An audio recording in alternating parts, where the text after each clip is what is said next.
Pemirsa, Badan Legislasi DPR RI sepakat mengesahkan rancangan undang-undang pilkada. Keputusan dibuat hanya dalam waktu kurang dari 7 jam. Kita akan bergabung dengan rekan kami yang saat ini berada di gedung DPR RI Senayan, Jakarta. Ada Francisca Rati di sana. Francisca Rati, Balik DPR dan pemerintah sepakat untuk mengesahkan rancangan undang-undang pilkada. Apa perkembangan terakhir di sana?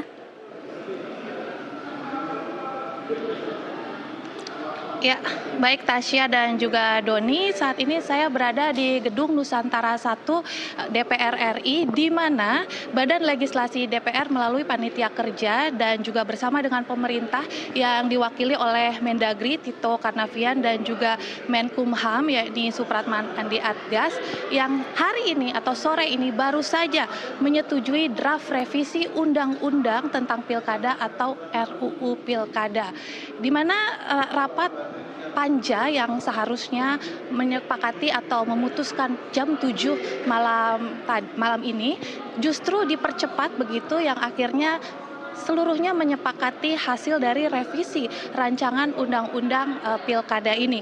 Dan memang ini cukup cepat begitu ya, tampaknya DPR RI langsung gerak cepat setelah adanya putusan MK. Dan memang ada dua isu yang paling krusial atau utama yang diangkat dalam RUU atau revisi rancangan undang-undang pilkada ini. Yang pertama adalah tentang batas usia calon kepala daerah yang akan diusung, di mana sebelumnya Mahkamah Konstitusi mengesahkan bahwa batas usia calon gubernur dan wakil gubernur paling rendah berusia 30 tahun pada saat pendaftaran pasangan calon.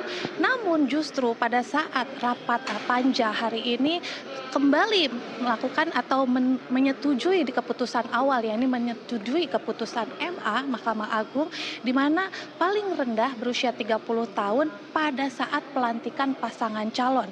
Dan yang kedua, isu krusial yang kedua adalah terkait bagaimana partai politik untuk mengusung pasangan calon gubernur dan wakil gubernur atau calon kepala daerahnya, di mana sebelumnya keputusan Mahkamah Konstitusi menyetujui untuk ambang batas sebesar 7,5%. Namun lagi-lagi pada saat kesepakatan bersama pada rapat panitia kerja sore hari ini justru mematahkan lagi keputusan MK ini dan kembali pada keputusan Mahkamah Agung, di mana partai politik yang akan mengusung calon gubernur dan wakil gubernur mempunyai batas ambang kursi di DPRD, yaitu 20% atau 25% di pemilu sebelumnya. Dan tentunya gerak cepat atau langkah dari DPR RI yang seakan terburu-buru setelah keputusan MK yang sehari sebelumnya memutuskan atau mematahkan keputusan dari MA sebelumnya, ini banyak sekali akhirnya menuai kritik dari berbagai pihak karena dianggap ini sepertinya justru ingin meloloskan seorang atau calon tertentu dan juga kembali menjegal partai politik tertentu.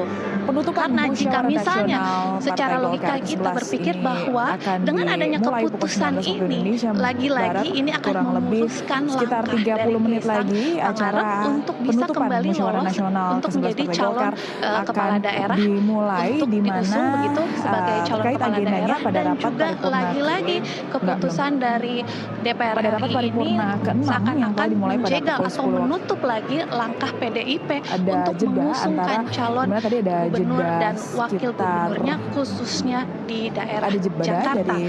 Dan tentunya kita masih menunggu karena ini akan disahkan besok pada saat rapat paripurna yang ternyata diagendakannya besok begitu sekitar pukul 10 pagi. Dan jika rancangan atau revisi undang-undang pilkada ini akhirnya disahkan pada saat rapat paripurna besok, otomatis ini akan menggantikan seluruh keputusan Mahkamah Konstitusi sebelumnya.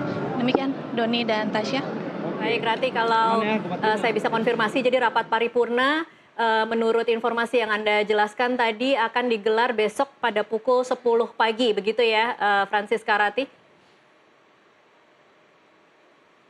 Baik, terima kasih Rati untuk laporannya langsung dari Gedung DPR Senayan, Jakarta.